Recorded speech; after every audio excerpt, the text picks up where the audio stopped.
δεξιά, χάνεται από αριστερά. Χάνεται από δεξιά μετά, έχει 3 αριστερή φυλαγμένη. 33 αριστερή διαρκείας. 23 δεξιά συν διαρκείας.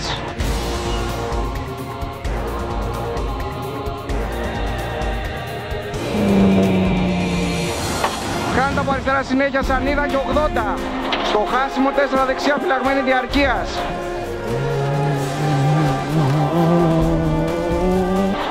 Και 50 από αριστερά. Και 5 δεξιά γκάζι. 5 δεξιά και 5 αριστερή. Και 50.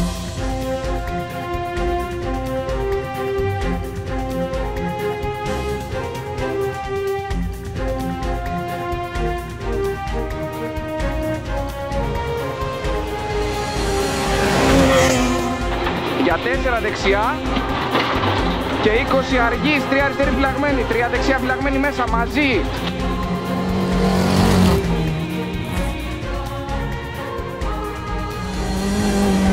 Γλυκά εδώ, γλυκά να φύγει με φόρα.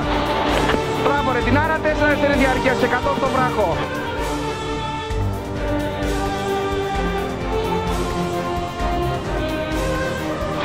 Τέσσερα αριστερή συν και 100. Για 4 αριστερή με μπαμ, παίρνα έφυγες, είσαι μάγκας, 4 αριστερή με μπαμ.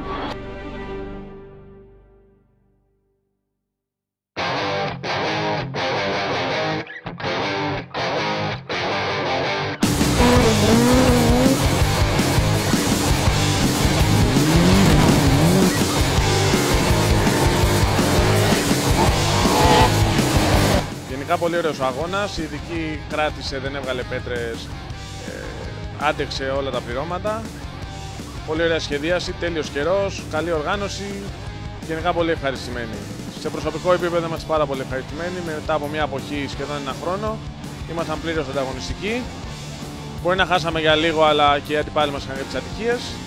Τέλος καλό, όλα καλά, επιστροφή στην Κινέτα τώρα. Ωραίος αγώνας σήμερα, μας έκανε πολύ ωραία μέρα. Όλα τα πληρώματα νομίζω ευχαριστηθήκανε από ό,τι συζητήσαμε. Δεν είχαμε ξανατρέξει έτσι αυτή την έκδοση της Κλένιας.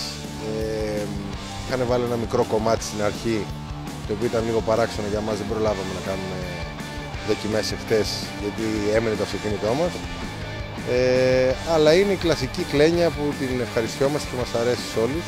Πάρα πολύ καλή ειδική, αρκετό συναγωνισμό. Εμείς είχαμε προβλήματα, δεν πήγαμε καλά. Είχαμε κάποια προβληματάκια με το Σασμάν. Μας έμενε η Δευτέρα μέσα και δεν έβγαινε. Και δεν πήγαμε καλά, είμαστε λίγο απογοητευμένοι γιατί χάσαμε και αρκετές θέσεις στο κύπελλο χώματος που διεκδικούσαμε τη δεύτερη θέση στο κύπελλο χώματος, αλλά με το σημερινό αποτέλεσμα μείναμε αρκετά πίσω. Είναι σαν να τρέξεις τον πρώτο σου αγώνα. Ξεχνάς τα πάντα μου, περίπου στα 500 μέτρα ξεχνάς τα πάντα μου μετά. Αλλά μέχρι να πάρεις την εκκίνηση είναι σαν να τρέξεις τον πρώτο σου αγώνα.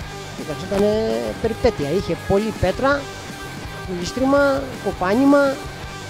Γενικά, εντάξει, όταν καταφέρνεις και τερματίζεις νιώθεις πιο ικανοποιημένος γιατί είναι δύσκολη η διαδρομή. Το μεσαίο κομμάτι της διαδρομής, αυτό που χρησιμοποιείται και στο Ακρόπολης μέχρι τον Άγιο Βασίλη, είναι ένα τεχνικό και πολύ γρήγορο κομμάτι σε αντίθεση με το πρώτο που είναι επίσης τεχνικό αλλά είναι στενό και σου δημιουργεί έτσι ένα παράξενο αίσθημα. Το τελευταίο κομμάτι της διαδρομής είναι ένα πολύ ανηφορικό και πάρα πολύ απαιτητικό σε υποδύναμη, σε αυτοκίνητο δηλαδή κομμάτι, και εκεί τα αυτοκίνητα με μεγαλύτερη υποδύναμη μπορούν να δημιουργήσουν τεράστια διαφορά σε σχέση με το κάτω κομμάτι που είναι τεχνικό.